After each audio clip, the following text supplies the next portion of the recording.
Арыслан Мөбәрәков исемендәге Сибай дәүләт башкорт драма театры республикабызда бай тарихлы, бай традициялы, үз йөзе, үзе тамашасыһы булган милли, үзенчәлекле театрларның береһе.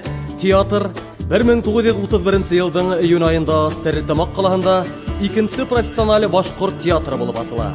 Уны оештыру өчен күренекле режиссер, педагог Мәкәрим Мәһәдиевтің укучылары эшкә ибәрелә. Баш режиссер һәм художество итәкчесе вазифаһына Арыслан Мөбәрәков тәгаенләнә. 1932 елда республика хөкүмәтенең махсус карары менән театр Баймак калаһына, 1957 елның октябрендә Сибай калаһының сәнгать, төзелеш, транспорт үзәге икәнен исәпкә алып, театр Тавыслар калаһы Сибайга күчерелә. 1961 елның сентябрендә театрның 60 еллык юбилей тантанаһында Башкортстан министрлар советы карары менән театрга тәүге художество итәкчесе, СССРның халык артисты Арыслан Мөбәрәков исеме бирелә. Сибай театры традицияларга тугры театр. Унда башкорт халкының мәдәнияте, моңы, таза теле саф килеш саклануын дәвам итә. Бүген ул зур, бердәм, токлангыс иҗади коллектив.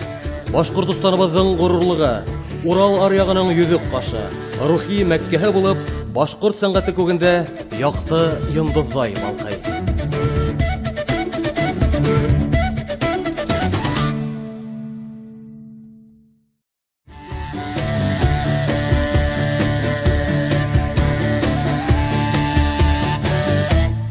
Арыслан Мөбәрәков исемендәге Сибай дәүләт башкорт драма театры республикабызда бай тарихлы, бай традициялы, үз йөзе, үзе тамашасыһы булган милли, үзенчәлекле театрларның береһе.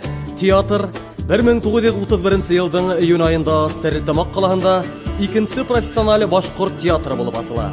Уны оештыру өчен күренекле режиссер, педагог Мәкәрим Мәһәдиевтің укучылары эшкә ибәрелә.